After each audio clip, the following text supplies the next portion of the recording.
All right. Well, welcome everyone, and thank you for joining us on our 13th and final webinar in the Practical Biochar Implementation webinar series.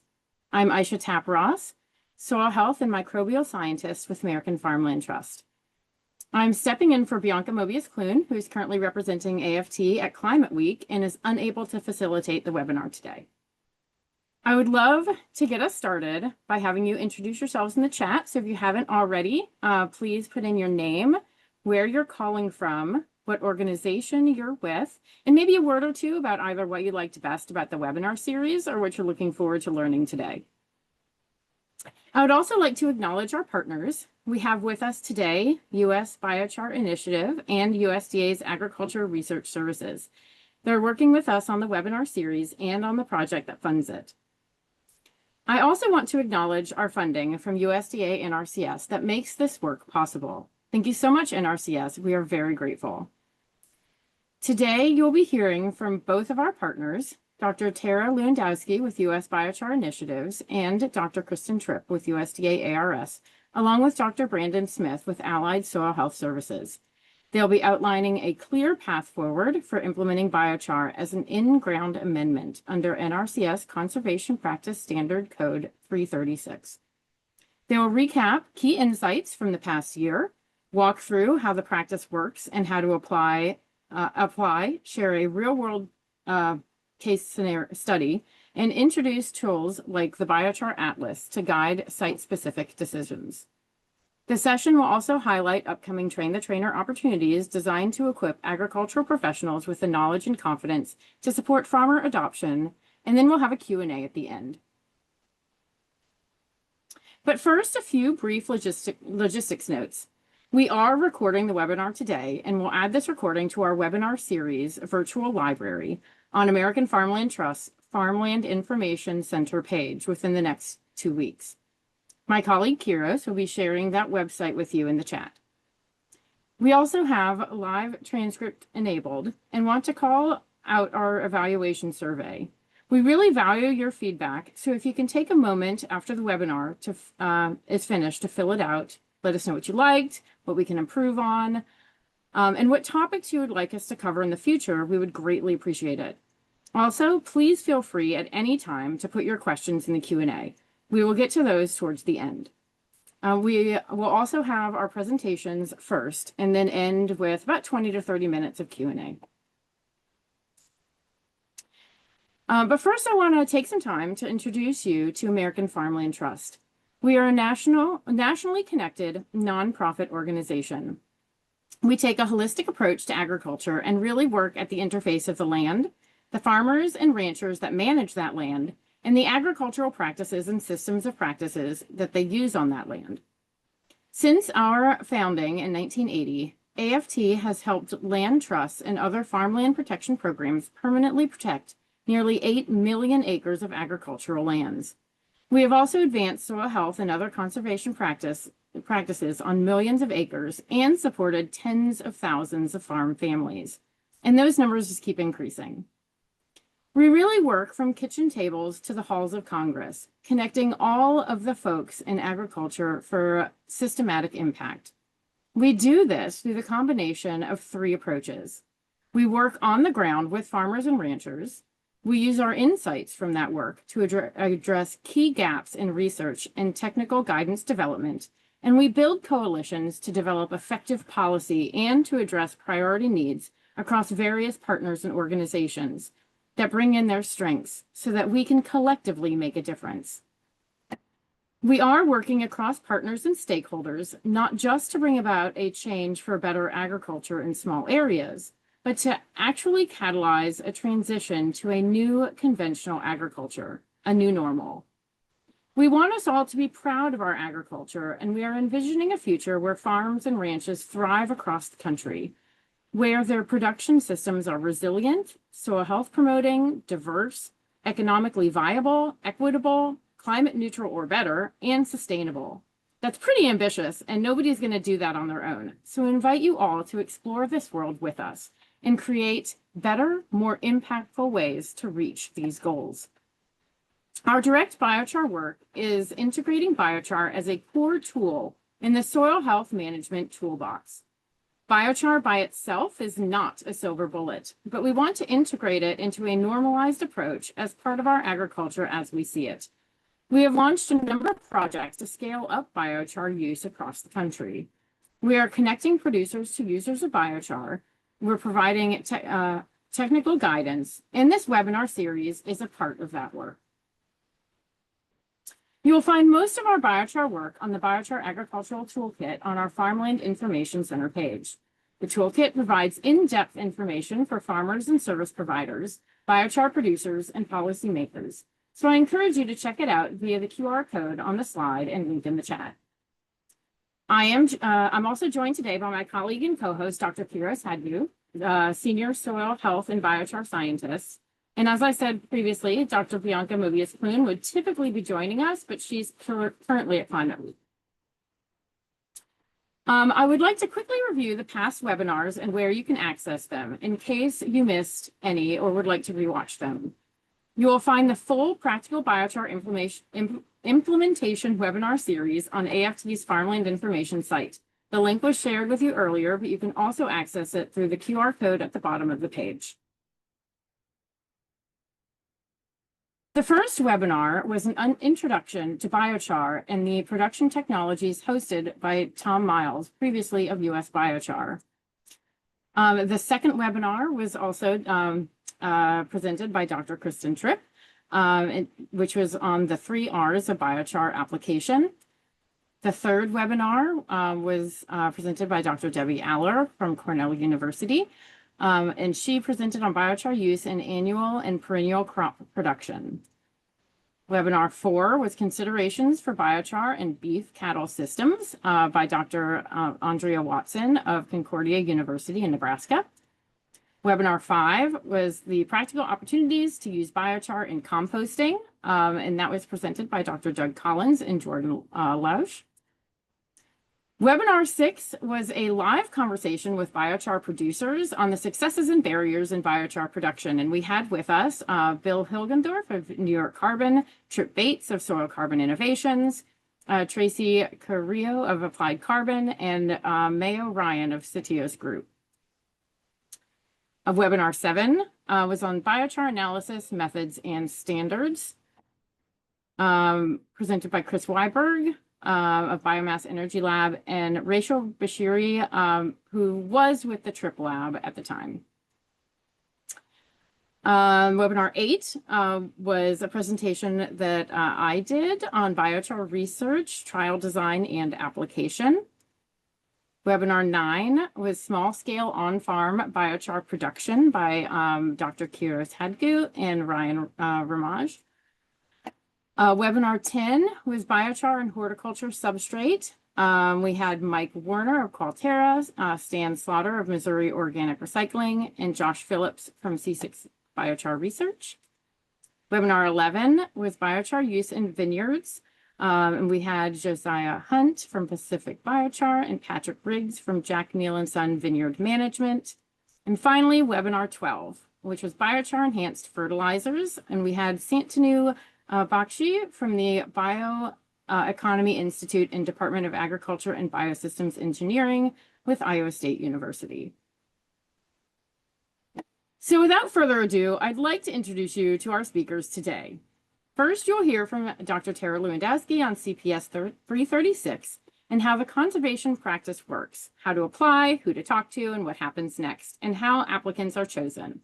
Dr. Lewandowski is the Director of Agriculture Markets at the US Biochar Initiative, where she leads national efforts to expand biochar adoption and build resilient markets ecosystems.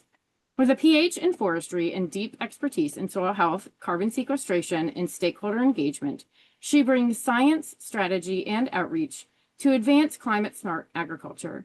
Tera is a passionate advocate for transforming agricultural waste into valuable soil solutions through collaboration and education. Next, you'll hear about a 336 implementation case study from Dr. Brandon Smith. Dr. Smith is the owner of Allied Soil Health Services, LLC, an independent consulting company serving the Midwest and Eastern U.S. He helps clients integrate biochar as a synergistic tool to enhance soil health management strategies and is nationally recognized for creating the soil carbon amendment practice. Brandon was also the first technical service provider approved for 336. Since January 2025, Brandon has also served as Stercor's Vice President of Agricultural Products, where he leads agronomic strategy and product development. His career includes 14 years with USDA NRCS, a faculty position at the University of Tennessee, and research experience at the University of New Hampshire. He holds a BS and an MS from the University of New Hampshire and a PhD from Cornell University. After which, Dr. Kristin Trippe will walk you through the new Biochar Atlas tool. Dr. Trippe is a research microbiologist with the USDA Agricultural Research Service, a courtesy faculty member at Oregon State University, and a board member with the U.S. Biochar Initiative.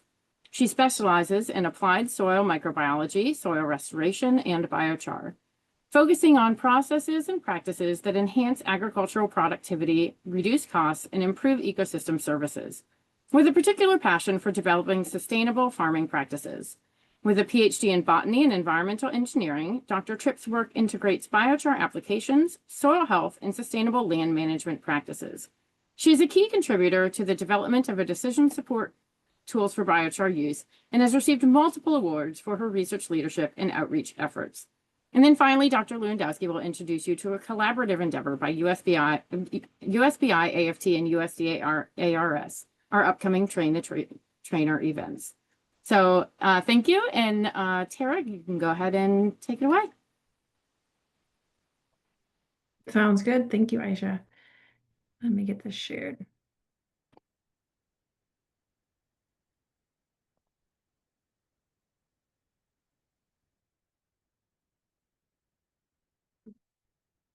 All right.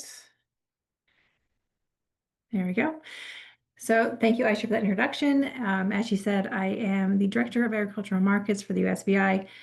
My focus is really getting biochar on the ground and finding ways to help people who are looking to do it, understand it, and implement it easier by making connections and providing information. So in this presentation now, I'm going to go over Practice 336. I'm going to give you guys some resources. Some of them you may be aware of, some you may not be aware of, and hopefully help you understand a little bit more about how NRCS views this practice. So I want to start with why biochar and why is it relevant to farmers in this context? This is a meta-analysis that was published in 2021 looking at 26 studies using biochar in agriculture. And what I want you to notice is the effects with the largest magnitude are all related to soil. So we've got root length, soil organic carbon, soil biomass, number of root nodules, water use efficiency, and then we start getting into, on the negatives, nitrous oxide, nitrogen leaching. I want you to notice that crop yield and plant nitrogen uptake are both here, but the magnitude of that effect is less. And I think this does a good job of kind of highlighting how the NRCS is viewing biochar. It is a tool to alter the physical, chemical, and biological properties in marginally productive or unhealthy soils, and it's really modifying the soil. It's increasing soil pH. It can improve water infiltration. It can improve water use efficiency. It can bind toxic substances and increase root biomass. There may be benefits to crop yield, but those can be harder to quantify and more variable. This is pulled from the NRCS Federal 336 practice document. I encourage you all to look at it. There's a lot of really good information on there. But a couple of things I pulled out of there. So the definition of what this is, it's a financial assistance program designed for the application of carbon-based amendments derived from plant materials or treated animal products. The goal is really all about soil health. So to improve or maintain soil organic matter, sequester carbon, enhance soil carbon stocks, improve aggregate stability, and support habitat for soil organisms. This practice can be used on a wide range of areas. You can see them listed there. And then there's more restrictions here, but one I want to highlight is that you can't use amendments produced from crop residues or woody residue that would otherwise be used for forest health. And then the last one there is the consideration. There's two I wanted to highlight. So first, the biochar needs to have a low H to C ratio, less than 0.7. And then not needs to, it should. And then it also should be inoculated prior to application. That is the recommended practice. Okay, so this document I found on the NRCS federal page, and I think it does a really good job, again, highlighting how the NRCS views the Soil Carbon Amendment 336. And you can see on the top there, they've got these blue boxes that are highlighting direct effects. You have soil organic matter, soil water holding capacity, nutrient dynamics, bulk density, and cost of application. Now notice nutrient dynamics is on there, but you've got that dotted line box below there saying, and that's kind of highlighting this idea that if you're going to go for biochar for a nutrient practice like phosphorus, you need to be putting that in the nutrient management plan, which is 590. The other one that they highlight here is we know that biochar can have effects on bulk density and change water infiltration. But if you start writing for irrigation water management, that is also a different plan, which is 449. The other things I want to point out here, we have these indirect effects. So the direct effects will affect some of these indirect ones like soil health and soil carbon sequestration. And then you have these cumulative effects at the bottom. These are like ecosystem services. They're bigger, bigger boxes. They're harder to measure. But the anticipation is that if you do these practices, the direct effects, overall, cumulatively, the indirect effects, the cumulative effects will build up. All right, so state-specific 336 resources. So what we just had on there was the at the federal level, the 336 plan. But if you're interested in implementing at the state level, you need to look at your state-specific plan. Now, I encourage you, I've got a couple slides on this deck that have websites associated with them and like a how-to guide. Either screenshot it or I'll provide my email at the end. Feel free to email me. I can send you this whole presentation.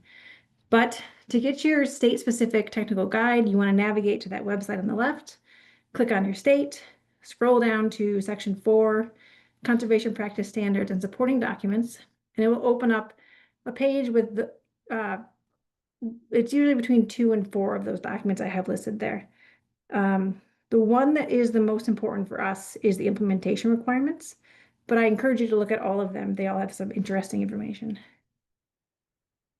This is Ohio's implementation requirements, specifically for 336. And what I want you to notice is that it has specific rules on application rates that are need to be implemented for that state. They also go into any of the rules around talking about it with nutrients and those 590 plans. They discuss application timing and placement, and then the planning considerations. So anything state specific that you need to be aware of if you're going to be submitting a proposal for this. And you can see in this planning consideration section, they highlight the web soil survey. So my next slide here shows that, and there's the link at the top if you've never used web soil survey. It's a free resource. It gives you information on soil all around the country.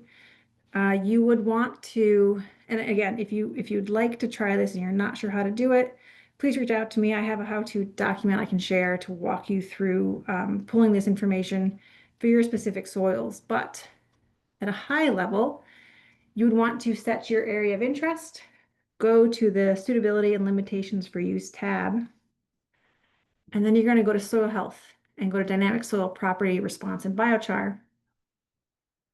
Find what here where all of the soil series in your area of interest are ranked based on how well they are for biochar application.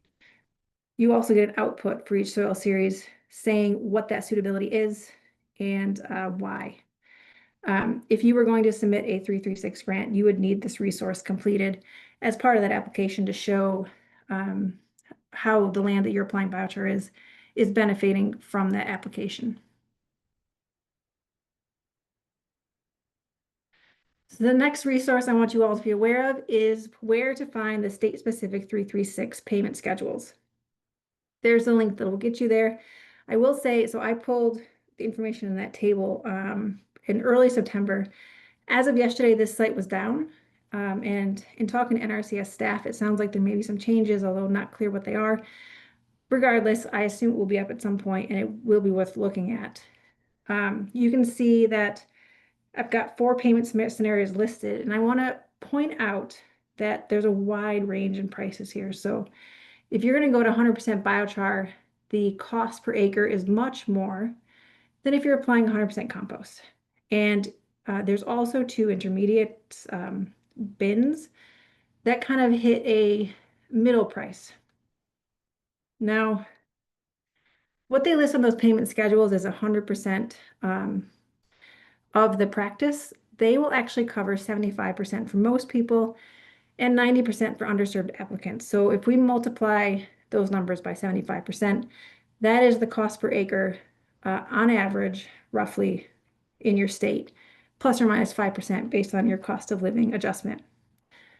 I'm going to come back to this idea later of these different costs per scenario, but just so you kind of have a reference here, keep this in mind, that they're ranging from around 1,200 to 200 for compost.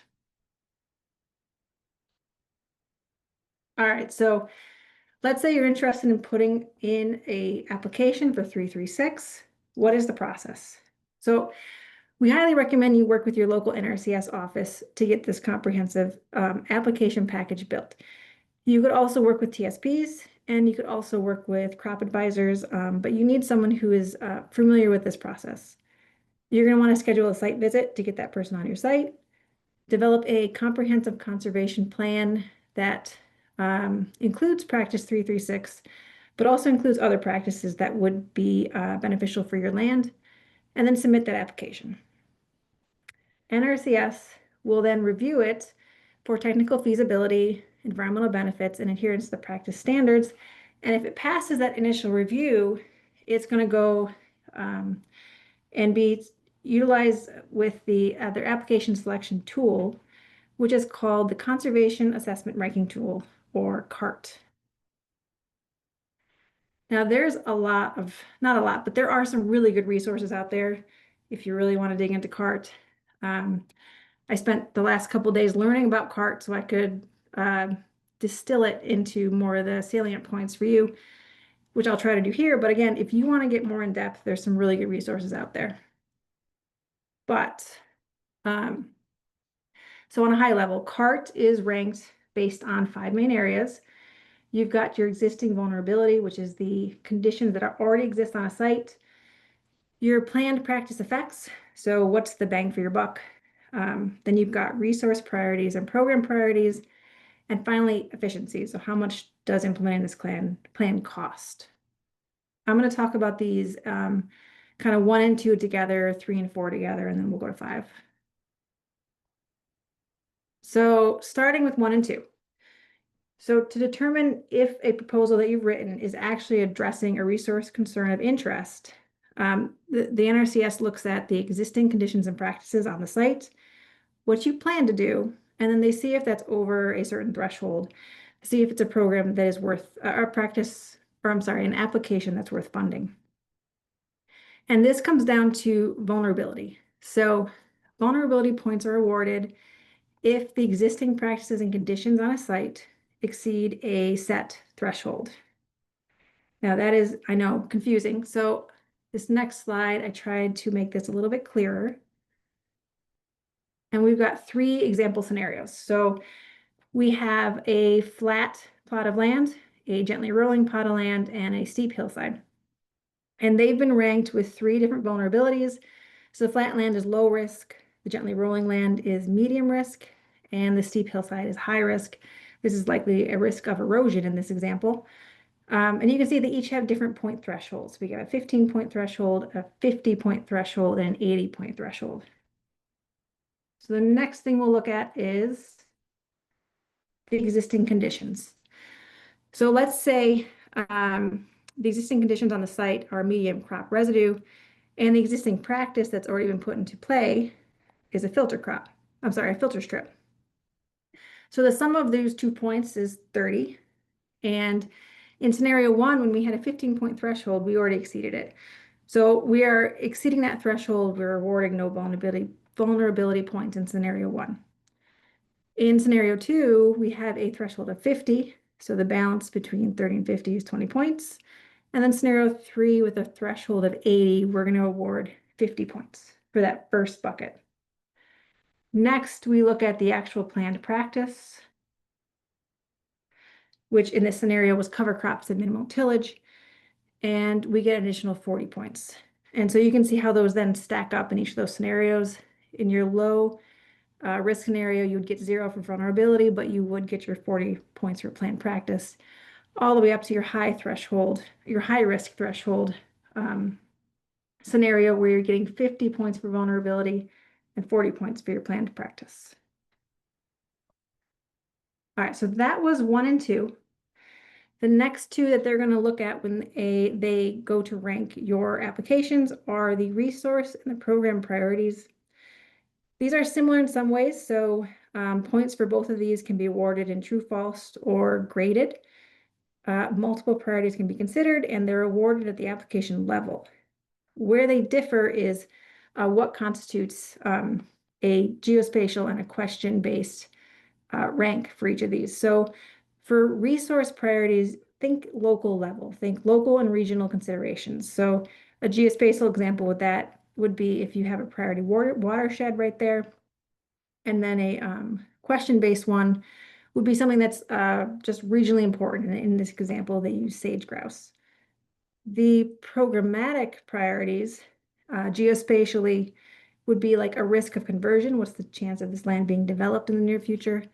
And then the question-based one would be any programmatic priorities that the program's hoping to fill. So veteran farmers, new farmers, stuff like that.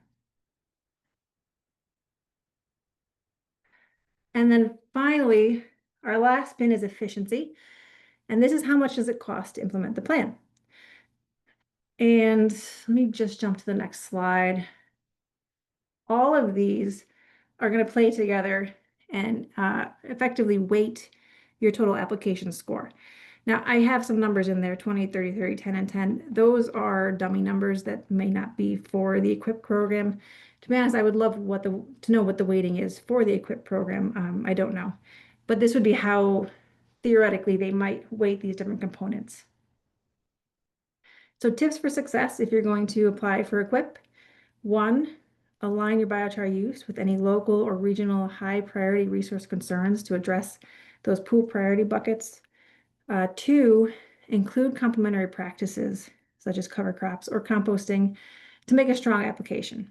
And then 3, be proactive in your planning and you're reaching out to people and in your documentation. All right, I have a couple more sources I want to share with you guys that would help in making really strong applications. So I have 2 sources on the bottom of this page. The first is data supplied by the USDA, and it's that farmers.gov website. The second is the tableau.com. That's the picture you see on this slide. So that data set was put together by the National Fish and Wildlife Foundation, and it was from a Freedom of Information Act request from 2014 to 2024 for this data, and then they built this Tableau map. And it's really interesting. A couple of things you can pull out of this map. 1, how much funding has gone to each state? And then did it come from the IRA funds or did it come from the Farm Bill? And then 2, how many acres have been contracted for each of those? You can go in deeper and you can look by state. And this is where I think it gets really interesting. So I pulled up Connecticut as an example, and you can see the funding by different districts in the state. Again, you see the IRA and Farm Bill funds and the acres contracted, and they even give you the percent of the applications that are funded versus not funded. Now, in the table below, I've started to make my own data set with all this information. And a couple things I think are really interesting here. One is that equip applications funded column does vary pretty substantially by state. It's hard to interpret as a standalone metric because we don't know how many people applied and we don't know what the pressure was for those applications in that state. But another thing I think is interesting here is this efficiency score on the far right. So that's just dividing the dollar amount of funds divided by the acres. So this is a dollars per acre average for each of those per state. And again, I think if you look down those columns, you see that this varies widely. So in this tool, it will not only tell you, not only can you pull out this information, but it'll tell you the top like 3 or 4 different practices that are being used in the state. If you wanted to see what people are doing and what may be driving those numbers. I think if people were to use tools like this and kind of correlate these efficiency scores, what they know about crops on the ground and practices on the ground, you might be able to back into specific drivers in specific states about what is driving a successful application. This is another resource I wanted to highlight. This is American Farmland Trust is just released this map of biochar producers. So this was released Friday. It is going to keep building, but if you are interested in putting out biochar using 336, I would highly recommend check this map. Keep checking it as more people get on it. It will help you find suppliers that are regionally and locally close to you and make this easier to implement. Okay. So in conclusion, 336 is a powerful tool for soil and climate resilience. It offers funding and support, and we encourage you to really start at your local office and learn the local rules around 336 implementation. And more comprehensive packages that also consider CART will likely be more competitive. So we encourage you to reach out to your NRCS office. USBI and other collaborators are leading local demonstration trials, and we're always looking for places to do this where we're going to have a big impact. So if we're doing one in your area, please come out and join us. Encourage the NRCS staff to come out and join us. They can also learn more about this practice. And if you have an area locally where you think would be a great opportunity for us to do this, just let us know. You can also access USBI resources on our website, which is listed there.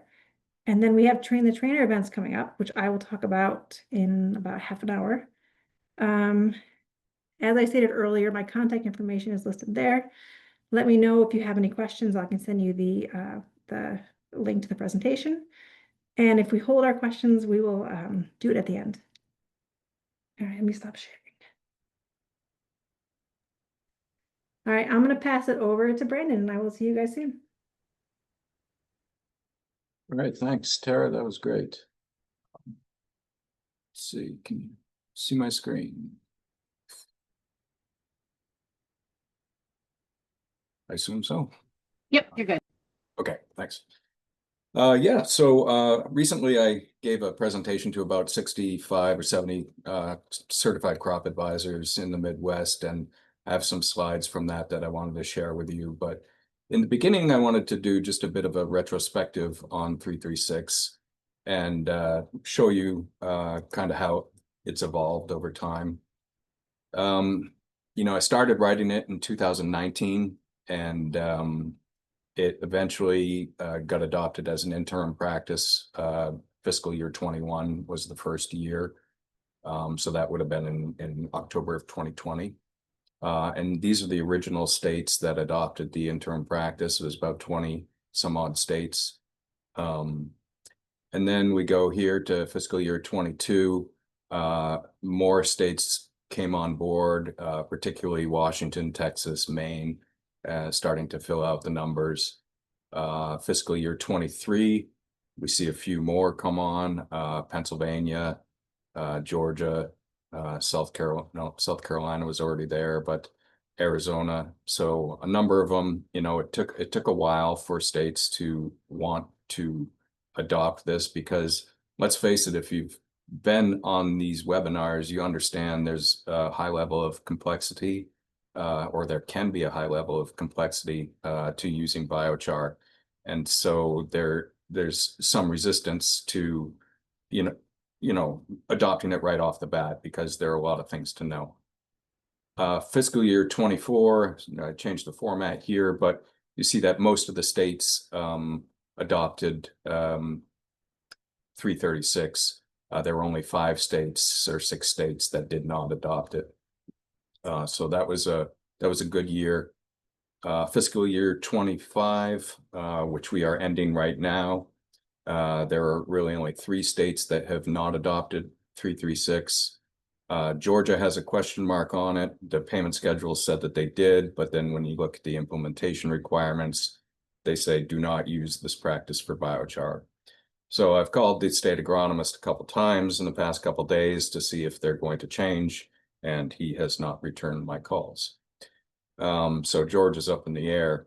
And then now for fiscal year 26, I talked to the state agronomist in South Dakota yesterday, and she did confirm that South Dakota will now be adopting 336 for fiscal year 26. So that really leaves just North Dakota and Alabama as states who have not adopted the practice. Now, what's interesting is this is a busy map here, but let me walk you through it. So this is the cumulative spending on the practice through July 2025. So from 2021 when it started to 2025, this includes Farm Bill and IRA money. We've had at least $45 million spent. So we can break down what we see in the states here. Obviously, California, big numbers, spending 17 million over the past couple of years. If you look over here on the right, though, it's not possible from these reports to tell whether that money was spent on compost or biochar or other carbon amendments. My hunch is it was probably mostly compost. There's a compost mandate in California, right? So I think there's a lot of movement of compost and need for this practice for compost. What you also see too is some hash marks. Some numbers are either partially suppressed or suppressed. NRCS suppresses some of this data if they don't have enough customers in enough counties so that they can make sure that they're not identified and people don't have access to their financial information. All this is confidential. So we know that a number of things happened in these states with the black hash marks, either with the Farm Bill money or the IRA money. So there was, likely more spent there than is shown on this legend. And then the fully suppressed ones, it's probably a lower amount, is my guess. Maybe less than 3 or 4 producers were funded. That's my guess. But the reality is, you take this $45 million, it's probably more like $60 to $70 million that's been spent over the past couple of years. And it was tough, to be honest, because it rolled out right in the middle of COVID, at the beginning of COVID. And so things got crazy, and then our national discipline lead had to resign, and then I resigned, and then there was nobody really to champion the practice, and it got turned over in many different hands. So hopefully it finds some stability, but it has just been turned over into hands again just recently. So we'll see what happens in these next coming years. When I talked to the South Dakota agronomist, she said, well, make sure you remind folks that the application deadline for South Dakota is coming up here relatively quickly, so October 10th. So I've listed here for the states the application deadlines that are published. Now, some have passed. Here's the URL we can put in the chat there, but some have passed and some have not been planned yet. So these are the ones that we know of, and this is the site to go to. However, I will offer some caution too. Each state has their own website, right? So if you go to NRCS Louisiana, there should be an equip section where you can go and see what the deadlines are, because sometimes at the national level they don't get all the stuff on the state level right. As an example, we did a lot of recruiting for Louisiana for a March 14th EQIP cutoff this year. 25 producers, thousands of acres, and then we learned that, oh no, that was a typo. That March 14th wasn't supposed to be there. So anyways, the reality is you can apply for the program anytime. So there's just these deadlines where they start ranking the proposals. So general rule of thumb is get your application in ahead of time, talk with your NRCS person a couple times, maybe over the course of a couple months, and just make sure everything's going through smoothly. After the application deadline, it takes probably 2 to 3 months for them to rank the proposals. Then you'll get a notification about whether you were funded or not. And then you go to the contracting phase. So all in all, if you're looking at a fall deadline here, like in New Hampshire, if you're looking at a October 10th deadline, you wouldn't be applying biochar until the spring of 26. That's the reality. And of course that's the reality because it'll be winter. But even if it was back in, I don't know, February, you're still looking at a 6-month window before you'll actually get the final approval to apply. Some states are faster than others, though. I just wanted to share a little bit of the EQIP recruitment that we've done.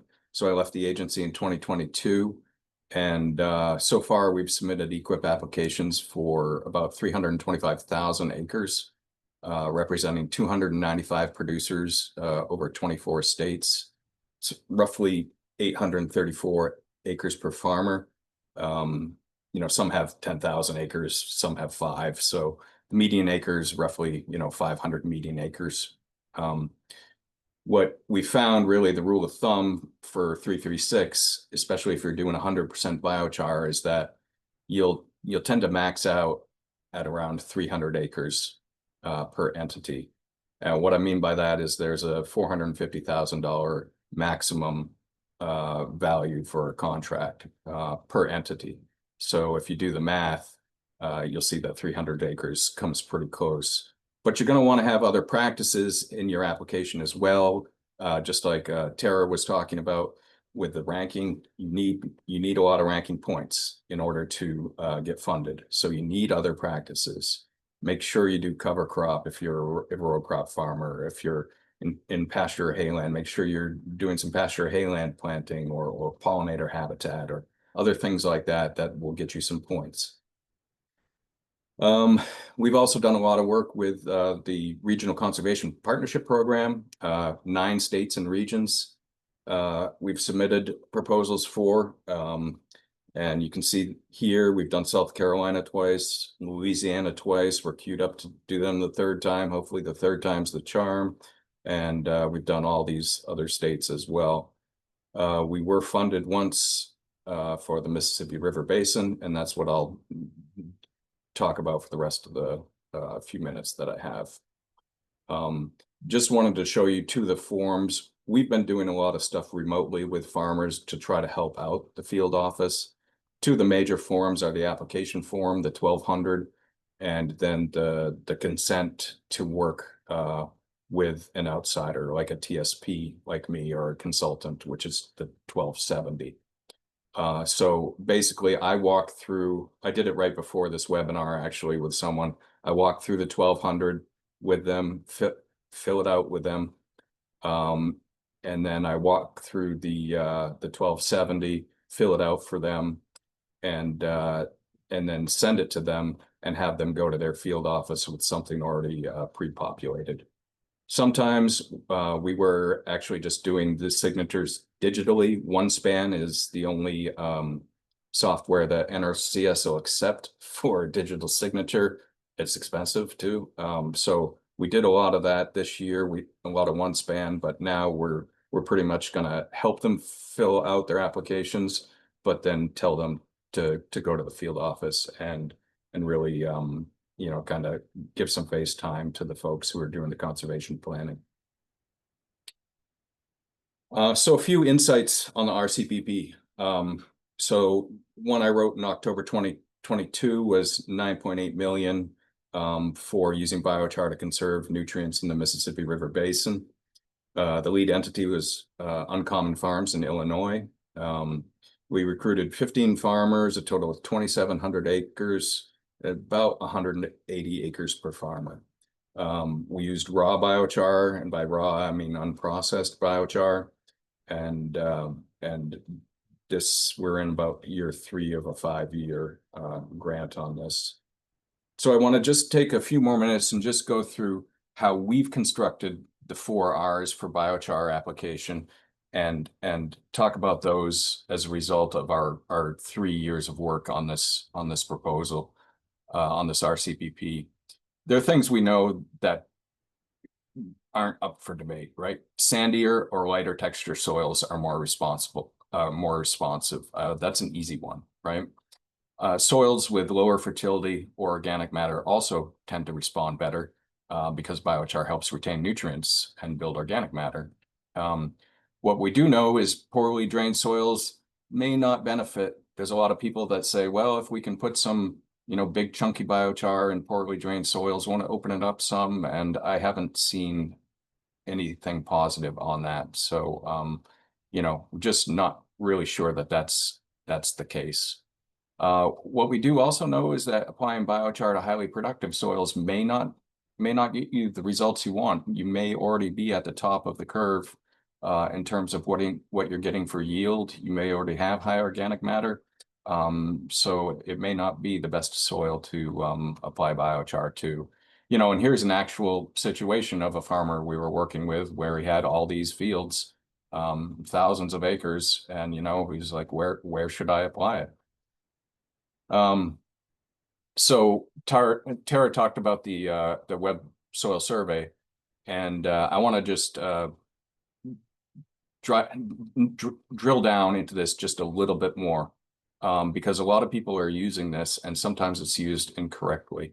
It needs to be part of the assessment for the suitability of your soil. So for this RCPP, we said, all right, we know sandy soils, they really respond well to biochar. So I made a map of percent sand in soils in Indiana, here seen in 25% increments. And you look up here and you got soils that are, 60, 70% sand. It used to be called black sand, but it's been tilled so much now that it's not black anymore, but it's still sandy. So we had a farmer up here and we said, all right, this farmer's going to be perfect. We looked at his percent sand, and we used web soil survey for this. And for this Guilford fine sandy loam, this green here, he was between 40 and 60% sand. Like, all right, this is going to be perfect. Well, we looked at the biochar response using the tool, and it said it's actually unsuited, and made me really scratch my head. And we're like, why would it be unsuited if it's really that sandy? And so I did a little investigation. And on a side note here, October 1st, unsuited is changing to negligible because NRCS was going a little crazy saying, thou shalt not apply biochar to unsuited soils. And it was a little over the top. So now with negligible, you can say is, you're not going to harm the environment by any means by applying to a negligible soil. But anyways, so as part of the investigation, then looked at the hydrologic soil group. So this is an interpretation, and it basically looks at the hydraulic conductivity of the soil, and it ranks the soils from A, B, C, and D. And then it has a /D if it's drained, so meaning tile drainage /D. So we looked at this Guilford fine sandy loam, and lo and behold, it was an A/D. And so what does that mean? So we get here and we say, oh, it's a high infiltration rate. And if it's adequately drained, then you go with the first letter. So, okay. Because the reason why it said that this was unsuited was because it said there was ponding and there was a depth to high water table issue. Well, those two issues go away if it's drained. So at least Indiana and Illinois, I've been working with them. They've, in their implementation requirements, relaxed things and says, you know, if an area is unsuited, the amendment may actually be applied if you can confirm, you know, that there's a incorrect reason why it's said that way. So here an area is listed as unsuited due to ponding, but tile is installed and ponding does not occur. So this is one example of where that probably doesn't work. And I'm probably close to my time here. Please let me know, Aysha. But Yeah, we're a little bit behind right now. a little bit behind. Okay. All right. So let me cruise through this. Right time, what we do is basically we encourage everyone to go in the fall with a cover crop. And we encourage them to go in the fall with a cover crop prior to beans. And this way you have no issues with potentially immobilizing nitrogen, and you get the whole winter to have the biochar equilibrate in the soil. It can be spring applied, but again, for safety, go before a bean. If it's going before corn or another non-legume, we suggest it still go in the fall with a low carbon and nitrogen cover crop, such as radishes or oats or something like that, and then use some in-season monitoring to make sure that you're not running into the situation of nitrogen deficiency. And then in perennial systems, the right time is different. You can top dress it, but it's often best applied at planting or renovation, especially with legumes. And then I'll finish off here. I think this is the fourth one, right form. It exists in many forms, powdered, raw, unprocessed, pelletized, or agglomerated. Stercor, our company, provides agglomerated, what we call densified granules and raw biochar. We make a point to everyone, it's a wood biochar, and no, we're not cutting down trees to make biochar. It's all sustainable. It's made from wood residual. Just to let people know, you know, it really retains the appearance of the original feedstock. So if it's a sawdust, it's going to look like sawdust. If it's chips, it's like chips. But for the agglomerated products, we actually break it down and build it back up again, and so it looks like a fertilizer granule. So that's a little bit different. Here's just a picture of what the granules do look like. This is a biochar and gypsum granule. This is 100% biochar with some worm castings. This is biochar with an organic fertilizer. So, you know, we have many different ways that we can make the biochar work. One of the key advantages is the reduction in dust. A lot of the vendors don't want the dust, and the farmers don't want the dust either.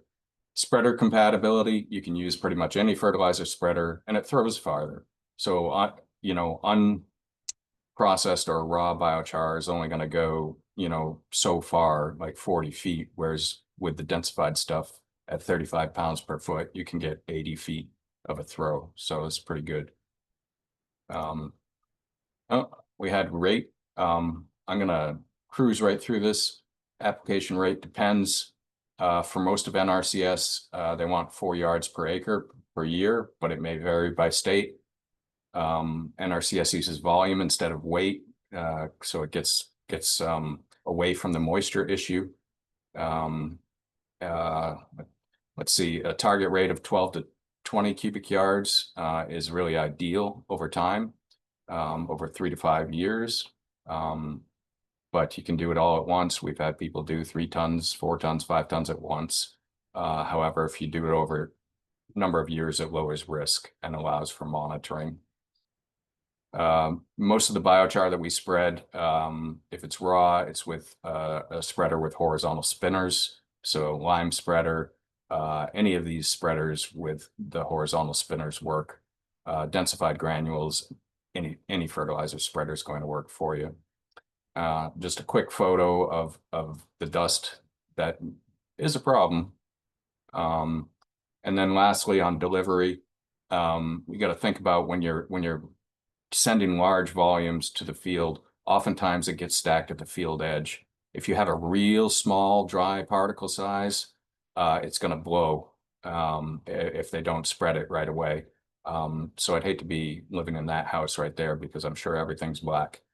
Obviously, super sacks are a good way to keep agglomerated material in particular, but you'd want to keep it dry.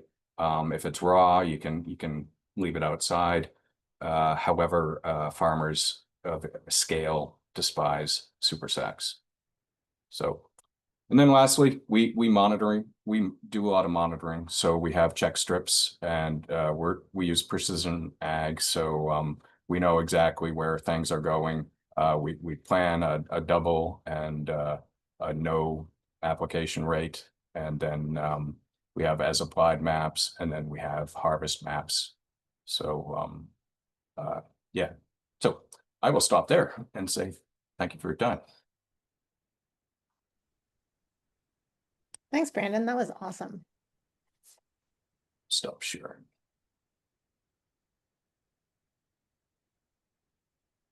Great. So I will start sharing. Again, my name is Kristin Trippe. I'm a research microbiologist at the USDA Agricultural Research Service. I'm located in Corvallis, Oregon.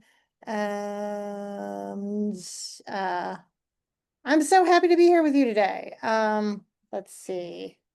Can everybody see my actual slides, or are you seeing the right? Oh, you can't see anything right now. Yeah, we got it.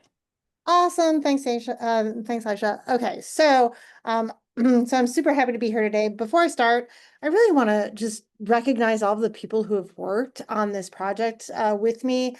Specifically, Rachel Bashiri has done a lot of work on the national tool, along with Alejandro Ramirez, and Claire Phillips was instrumental in designing the original Pacific Northwest Biochar Atlas, as well as our partners. The Pacific Northwest Biochar Atlas was originally funded by the Climate Hubs and the Northwest Climate Adaptation Science Center, and the NRCS has funded the development of the National Atlas, and we've enlisted a lot of partners in this, from Adam Lindsley at Oregon State University, the folks at American Farmland Trust and US Biochar Initiative, Jim Amonette at Washington State University, and Debbie Aller at Cornell has also been just incredibly helpful. But the thing I want to emphasize is that there's just a strong value in having motivated, creative people on our team, and we couldn't do this without their assistance.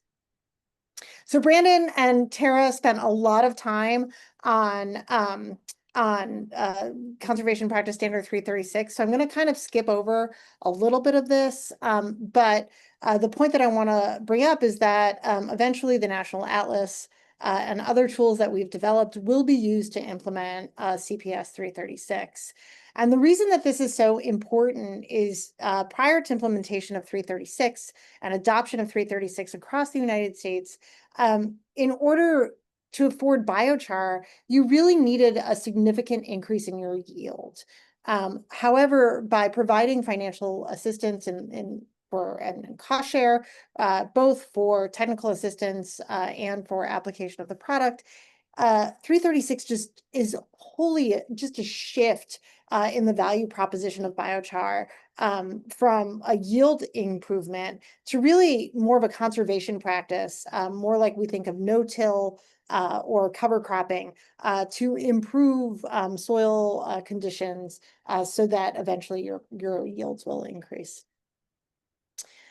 So as they mentioned, 336 is, specifically for resource concerns around improving soil organic matter, sequestering and enhancing soil stocks, improving aggregate stability, and improving habitat for soil organisms. And so if you're interested in using 336, for example, for resource concern around pH or nutrients, that's probably not going to fly in and of itself. So you would have to contract other practices as well, especially around nutrient management. So just be careful about how you justify your applications. So I always show this slide, and if you've seen my webinars, you've probably seen this before, but I think it's important to contextualize why we're putting these tools together. One of the main barriers to adoption of biochar is the very same thing that makes biochar so fundamentally cool, right? Is that biochar is very different depending on how it's produced and what it's produced from. Now here we've got biochar that's made from just a variety of different feedstocks. And you can see just kind of by looking at them that they're different, right? And they're different on the macro scale, but they're also very different on the micro scale. So if we compare, say, barley straw to juniper-based biochar, you can see that the particle size is really different. This obviously, impacts things like water dynamics and soil hydrology. But if we look at, just look at these seed waste biochars that were produced at different temperatures, you can see that they look really different. And this is because the amount of ash in these biochars is really different. And this doesn't just have an effect on how these biochars look, but it also has an effect on how these biochars respond to the soil and react with the soil. So for example, if we just compare these two produced at, kind of a mid-range temperature and a really high temperature, you can see that this one produced at the high temperature has a lot of ash, whereas this one doesn't have very much. And that impacts its fertilizer value. So this is just the sum of the phosphorus and the potassium on the y-axis. And then the liming value as well. So this biochar has much more calcium carbonate equivalents, so it's more likely to raise the pH. However, this biochar that I'm showing on the right has a much higher amount of stable organic carbon. And so if you're interested in improving carbon, you would choose this biochar. If you're interested in improving soil fertility, you're probably going to be looking at a different biochar. So when I get calls from growers asking me how to implement biochar practices, I don't have a good answer to give them because biochar is not a silver bullet. It's not a one-size-fits-all solution. Biochar varies in its properties and the types of benefits they can offer, and soils vary in their resource needs and their deficiencies. And so to answer these fundamental questions around what kind of biochar to use and how much to use, what are you trying to accomplish, right? What's the limiting factor in your cropping system that you're hoping to fix? And how much biochar do you need to fix it? And to sort of skip to the punchline, and Brandon already alluded to this, is that you have to identify cropping goals, identify products that meet those goals, and then use those products at a rate that makes sense. And as Brandon said, this sounds a lot like the strategies we use to manage nutrients. Which is generally referred to as the 4 R's, right? The right source, the right rate, the right place and time. So in 2017, we published the Pacific Northwest Biochar Atlas. This website, which is listed up here, which I'll keep referring back to, allows you to learn about biochar, find a biochar that meets your needs. And then we've got all kinds of educational material on here in terms of case studies, FAQs, a list of producers, and the ability to just compare biochars. This tool was originally made for the Pacific Northwest, so mostly Oregon, Washington, and Idaho. But in 2025, we have now released the National Atlas, which covers all of the United States. And so today I'm going to be talking more about that. How does the National Atlas compare to the Pacific Northwest Atlas. We've really changed the rubric quite a bit. So the Pacific Northwest Atlas was really focused on Northwest crops. We've now expanded that to include the top 10 crops in each state for nutrient requirements. You can also enter custom nutrient requirements if you're working with a crop that isn't listed. We have an expanded biochar database that will cover the entire United States. And this database is cool because it's actually biochars that are produced by commercial biochar producers as opposed to lab-produced biochars. And there's also a find biochar near me function. This website on the bottom is where you can find it. However, if you go to the pnwbiochar.org site, it's available under the tools menu. I will say there's a few kind of caveats that I want to mention. Certainly, this tool is not as fancy as the Pacific Northwest Biochar Atlas. It's still in its beta form, and we're working to make it into something cool in collaboration with USDA. So it's not as fancy yet. So like the Pacific Northwest Biochar Atlas, the National Biochar Atlas allows you to make biochar decisions in 3 steps. The first step is gathering information. So information about your soils, information about your crops, and then using that information, it will take you through some steps to identify some goals. So do you have fertility goals? Do you have goals around carbon? So this can help you choose those goals. And then the third step is using those goals, finding a biochar, and then estimating benefits using that specific biochar.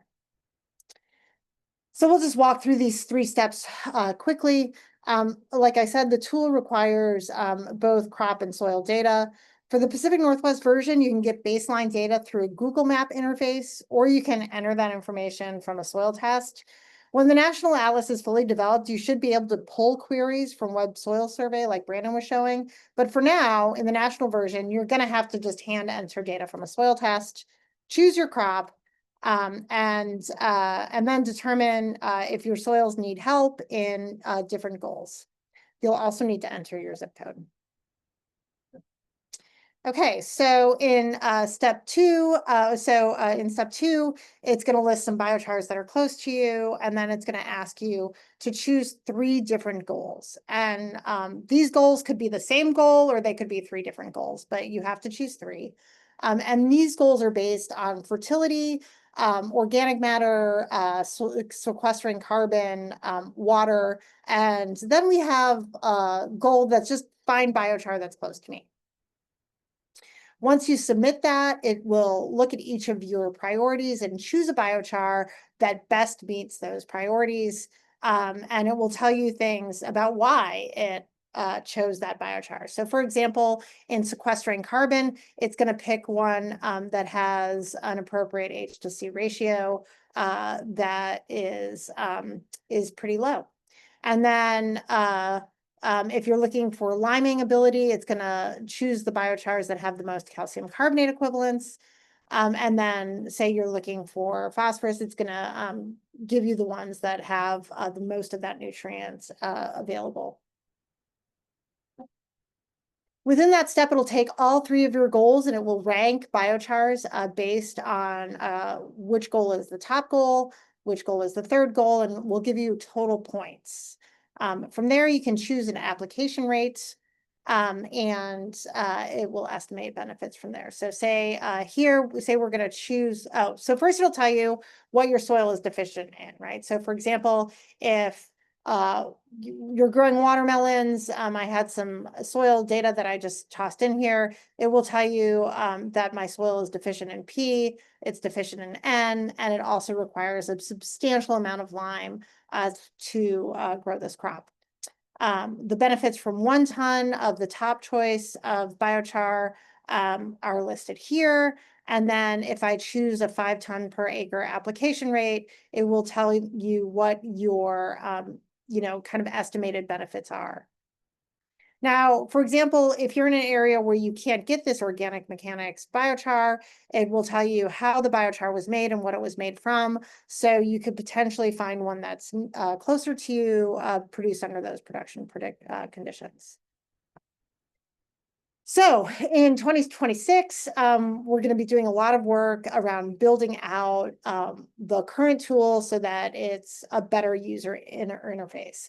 We're going to add a component where you can add any biochar in there, so you won't necessarily have to rely on the biochar database to find a biochar. It's going to be an expanded biochar database as well. We're going to be integrating this with Web Soil Survey to provide soil data and suitability data.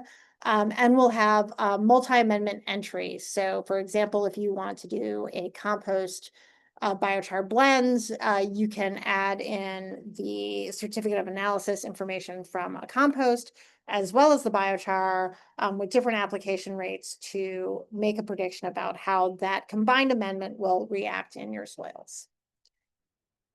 We don't have that, as I mentioned, the Biochar Atlas is going to be used to implement 336 on the planner level.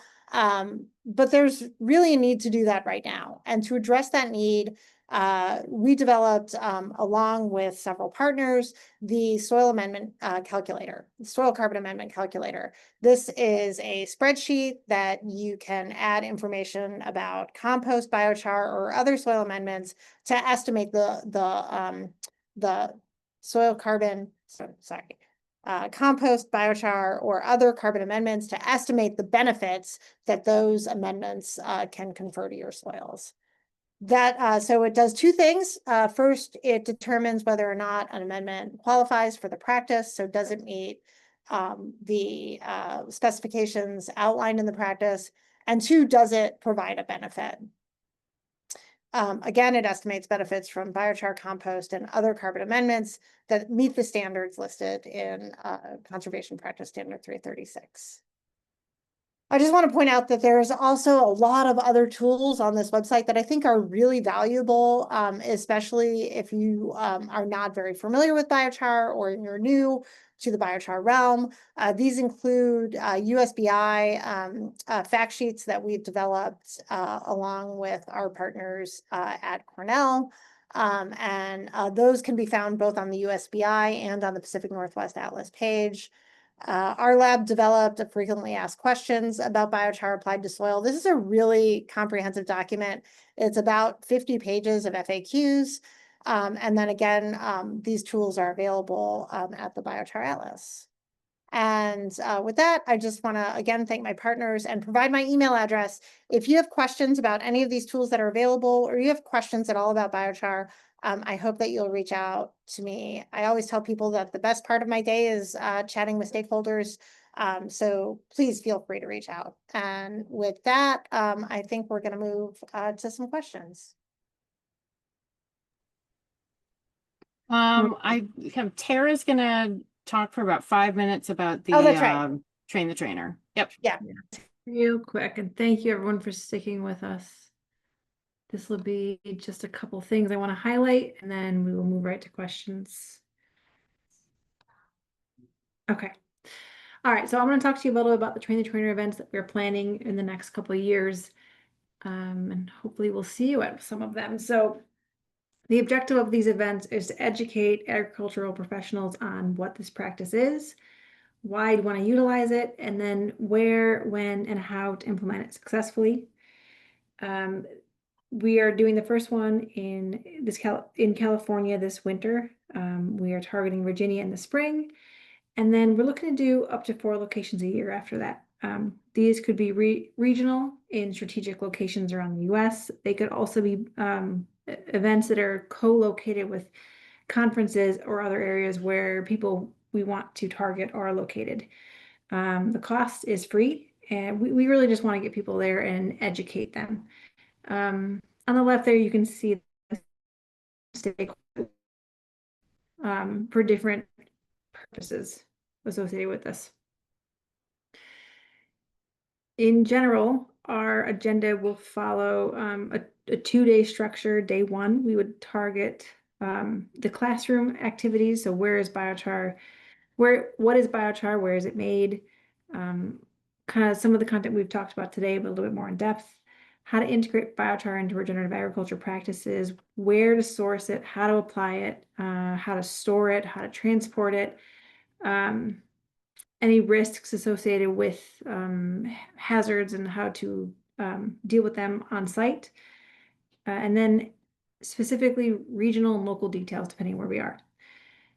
Day 2 would be in the field, and depending on where we are and what the stakeholders were interested in, this could be touring a biochar facility. This could be visiting a farm that has put out biochar in the past and seeing a demonstration trial, potentially even seeing biochar being put out in the field. We can modify this in a lot of different ways to get people the information they need to make them successful with implementing biochar. So that's all I have. I really hope you guys can attend us at a Train the Trainer event. I've got my email there again. If you have ideas for locations where to put this, let me know. And I want to highlight the fact that we are willing and open to modify the event. So if you see about a place where we should be putting this, or a venue, or a group of people where we need to put this information, let us know. We can modify it to make it more appropriate to them. And I guess I'll leave it there. I hope to hear some questions from you all, and thanks for your time today. Great. Thank you so much, guys. That was a lot of information in a very short period of time. So thank you so much. I do have some questions. So first off, Tara, with the Train the Trainer events, if somebody is interested in hosting a Train the Trainer event, they should reach out to you specifically? Yes, and we'll have more conversations about where they are, what resources they have, and see if we can put together a really good Train the Trainer event. Great. And where will the announcements for the upcoming Train the Trainer events be located? So if somebody's interested in seeing if there's a Train the Trainer event upcoming in their area, how can they find that out? So they will be posted on the USBI website, but we're going to try to put them in a lot of different venues where local people would see them. So we're looking at posting them with the tri-societies on their websites, local newsletters, crop advisor networks. We'll have them on social media, but I think the easiest place to look would be on the USBI website. Perfect. Now, a question for each of you, because you may all have different answers to this question, but does NRCS have a recommended rate of biochar application, or is it up to the farmer to figure that out based on the payment schedule and the cost of the biochar from the producer?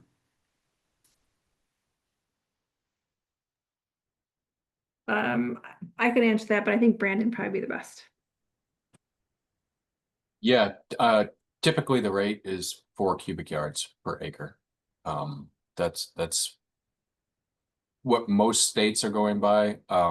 Some are using tons, 1 ton an acre. They're not specifying though whether it's a wet ton or a dry ton, so there's some confusion there. But yeah, 4 cubic yards an acre, and that just brings me back to this slide here that I glossed over quickly, but 4 cubic yards an acre though per year. So 336 is what NRCS calls a management practice, which means it can be used each year for up to 5 years. So you know, my recommendation to most folks is to use it for at least 3 years and get the 4 cubic yards down over that period of time. Great, thank you. I think there's another question. A question for Brandon. What is the most challenging aspect of the application process? And what is the biggest barrier to having a CPS 336 application approved? Yeah, that's a big question. Sometimes a big challenge is that the folks in the field office still are unaware that the practice exists. So I ran into that a couple weeks ago. Sent a producer in, and the the planner NRCS said, no, we don't offer that. And so I had to get on the phone and say, yes, you do offer that, you know, and kind of walk them through the process. I can count on my hands, more than my hands, how many times I've had to do that and just kind of walk through the planners. So that's one of the issues. I think the other issue is once you get past that hurdle and you get your application in, the ranking, which Tara talked about, is the next biggest hurdle. And so ensuring that you get enough ranking points, you have to do enough other practices so you have enough total points to get funded because you're competing against other people with other resource concerns. You know, and obviously if someone's got manure that's flowing into a river, you want to fund that person before you want to, you know, do other less intensive practices, if you will. Great, thank you. Another question for any one of you that wants to answer. Does 336 allow for biochar that's made on site, or does it have to be sourced from some kind of a licensed vendor? Doesn't allow for on-site at this time. That would have been just too much variability to handle. So we made the decision that it had to be produced by another party.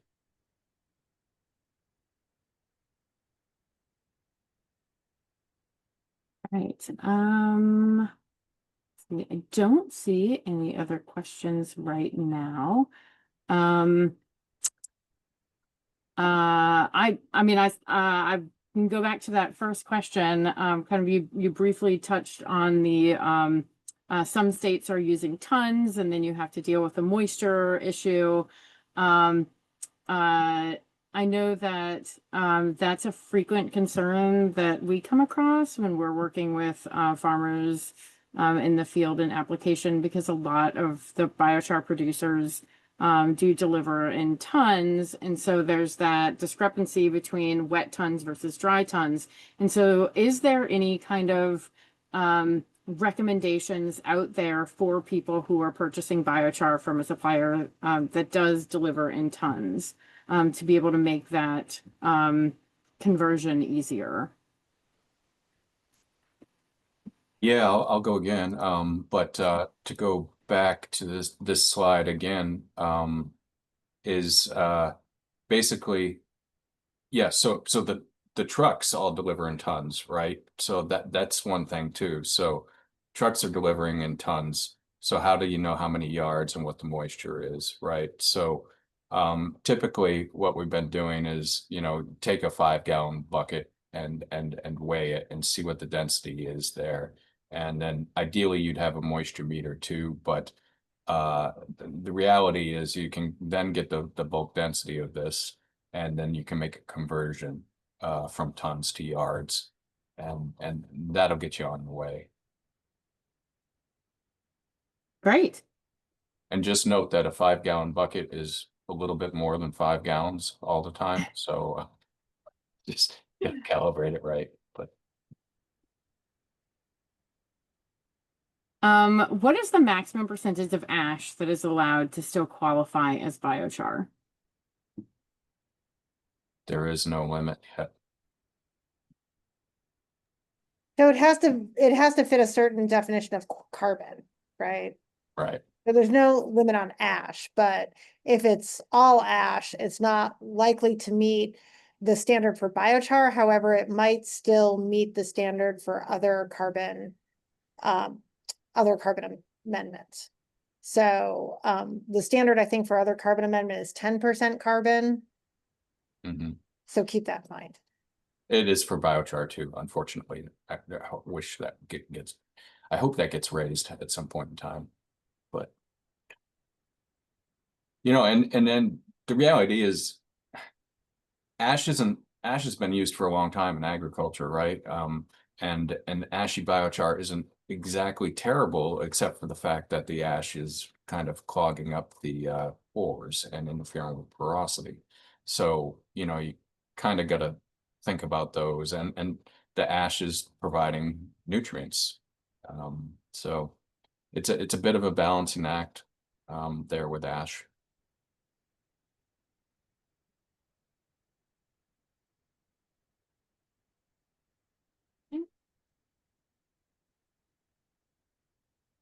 We have another question. What constitutes a licensed vendor or biochar producer? What should landowners be looking for or need to prove about the supplier?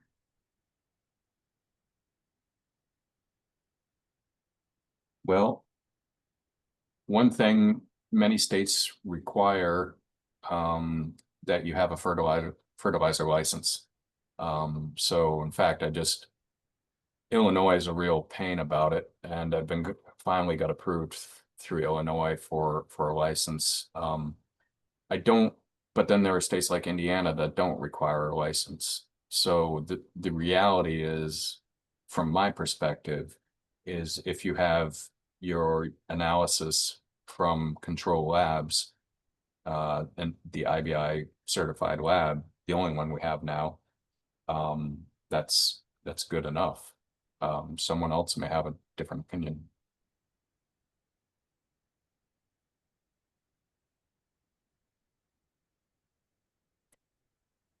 Kristin and Tara, you in agreement? Yeah, no, that was a great answer. Right. I mean, Well, oops, sorry. no, go ahead. You should be getting a label anyways, like a regular fertilizer label with it. So that's an important thing to ask for.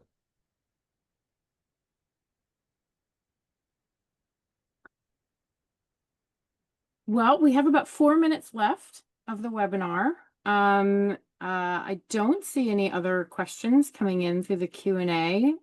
Do any of you have any questions for each other? Kristin, what did you say the timeline was for the national tool? Your projected timeline? Yeah, so the beta version of the national tool is available now Yeah. on the site. We're working on getting the agreements to USBI so that we can do the web development, so that it's a standalone site, separate from the PNW Atlas. And as soon as those agreements come in, we'll be working hard with USBI to get that going. I'm hoping that we can have a version available in the next 18 months, and I think that's a really reasonable timeline.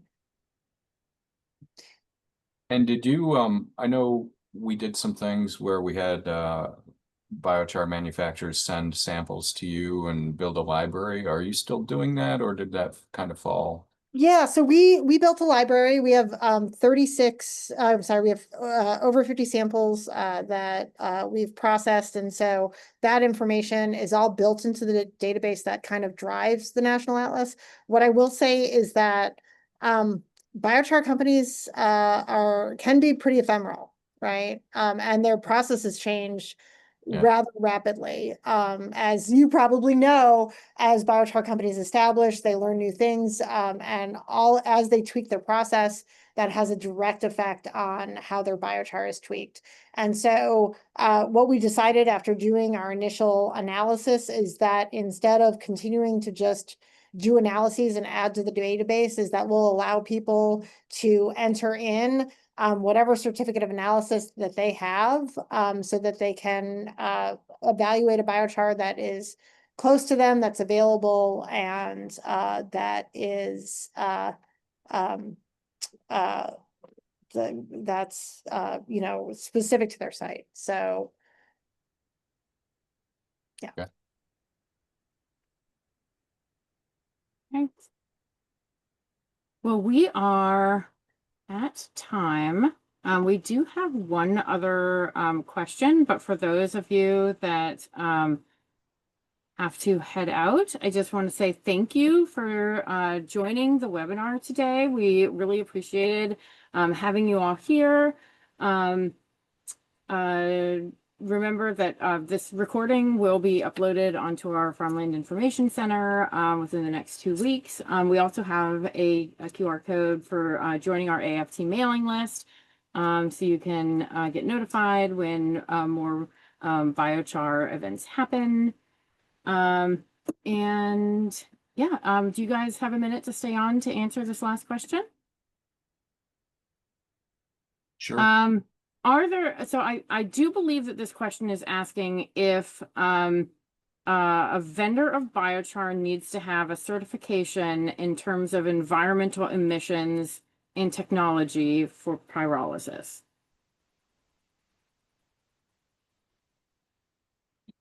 I don't think Tom, I don't think that a vendor needs to have that, because a vendor could be somebody who's just reselling biochar, right? A biochar producer likely has standards that they need to meet within their state, including air quality and emission standards. But I think Tom Miles is on the call. He can probably answer that more directly.